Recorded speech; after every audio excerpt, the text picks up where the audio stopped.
I'm recording this video in a pub and I've got a good excuse for being here. But first, a question. How would you fancy climbing into a flimsy basket-like construction, soaring hundreds of feet in the air, maybe 1,000 feet, and then traveling at night in complete darkness at about 20 miles per hour from London to Paris? Don't fancy it? Well, me neither. But that is what one Cardiff man did, and this pub is named after him. It's the Ernest Willows, and he was a Welsh pioneer of airship aviation in the early 1900s. The pub in Cardiff's busy city road is part of the giant Wetherspoons chain, and the company frequently names its hostelries after people of local significance. And here it's done a very good job in honouring the memory of aviator Ernest Willows, whose name and achievements might otherwise not be very well known in his home city. Ernest Thompson Willows was born in 1886 to Joseph Willows, a dentist, and his wife Evelina. The plan was that he would follow his father into a career in dentistry, but it seems that Ernest was more interested in soaring into the skies than delving into people's mouths. Hot air balloons that could carry people in a basket had been around for more than a century. They went where the wind took them, and so were fun, but not of much practical use as a means of transport. The development of the internal combustion engine changed everything. In late 1903, the American Wright brothers made the first controlled, sustained flight of a heavier-than-air aircraft. An engine with a propeller could take you in the direction you wanted to go. This may have inspired Ernest to get to work, producing his own powered airship. His parents were supportive of his plans and financed his initial venture. He built his first airship in a shed at Cardiff's East Moors area. In 1905, when he was only 19, the Willows No. 1 became airborne. It was 74 feet long and 18 feet wide. It had a frame covered by a silk envelope to contain 12,600 cubic feet of hydrogen gas. It had a tiny 7-horsepower motorbike engine which powered a 10-foot propeller. A flimsy gondola suspended from the airship held the pilot, Ernest. It was aloft for 85 minutes. All went well. He was awarded £50 for the first flight in Wales. But Ernest knew he could do better and set to work. In 1910, his Willows No. 2 took to the air. It had twice the volume of gas of its predecessor. It made trips across the Bristol Channel and to Cheltenham. He drew a very large crowd when he flew it to Cardiff's City Hall. He decided to fly it from Cardiff to London. It was an overnight flight and was the longest airship flight made in Great Britain, reported the South Wales Daily Post. Ernest's only mishap on the journey was when his supply of biscuits slipped overboard. Next, Ernest remodelled his airship for longer flight. He initially called it the Willows No. 3, but decided to rename it the City of Cardiff. Then came that flight at night from London to Paris. If successful, it would be the first airship to cross the English Channel at night. Ernest did not fly alone. He was accompanied by a mechanic, a Mr. Godden, and they flew not only in darkness, but hit a bank of fog.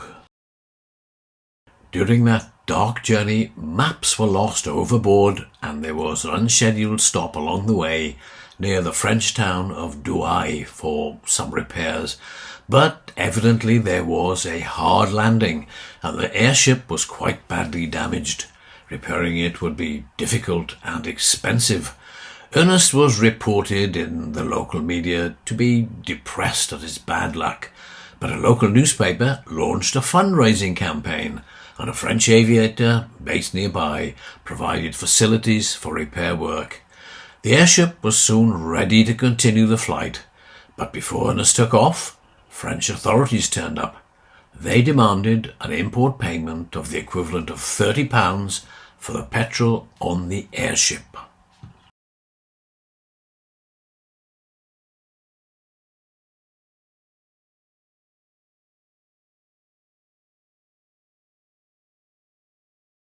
There was much discussion, and with persuasive backing from French aviators, Ernest was given a choice: either pay up or leave the country.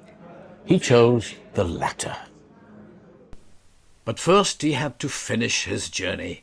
He reached his destination, flying around the Eiffel Tower in Paris on New Year's Eve in 1910, cheered on by many citizens. He had achieved his objective.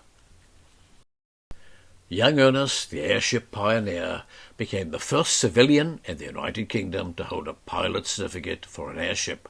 The Royal Aero Club awarded him Airship Pilot Certificate number 1.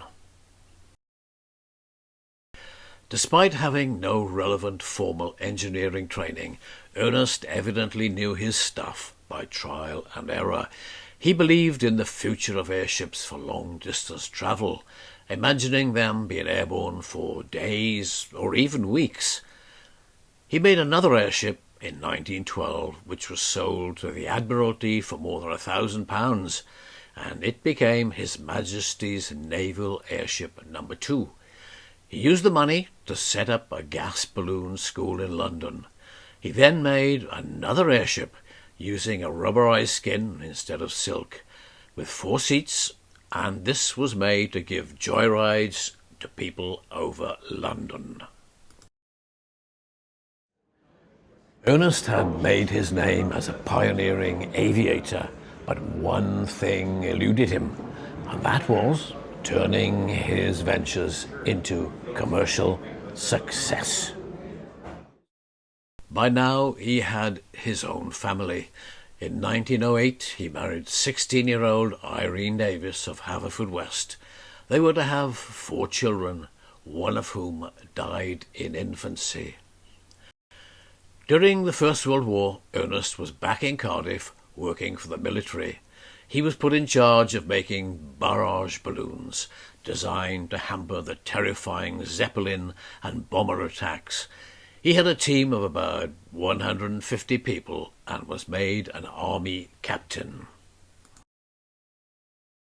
After the war, Ernest focused on hot air ballooning. In 1926, a disaster struck. Ernest was controlling a tethered balloon at a flower show in Bedfordshire. People paid 2 shillings to rise high into the air and enjoy the views. It wasn't even Ernest's balloon. It was owned by a London company, and he evidently had been employed to pilot it. The balloon was hoisted into the air and lowered to the ground by means of a motorized winch. But a strong wind caused the rope holding the balloon to become tangled in a tree. A group of men tried to pull the balloon down, but there was a sudden crack, and the netting, which held the passenger basket, broke. It peeled away like the skin on a banana, said one onlooker. 5 people, including Ernest, fell from a height of around 60 feet. Ernest was killed instantly. The others were very seriously injured. Within hours, all were dead.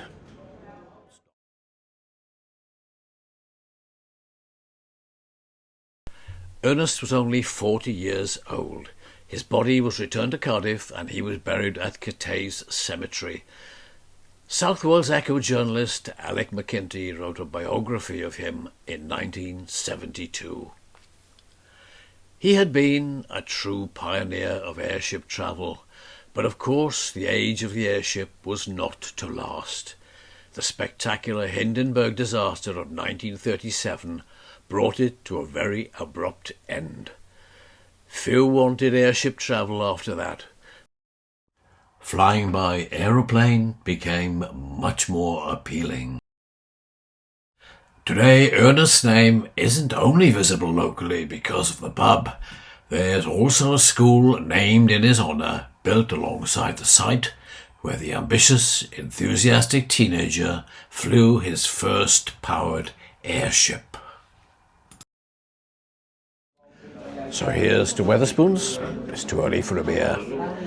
And also the local education authority for keeping alive the name of Ernest Willows, a true aviation pioneer in his home city of Cardiff.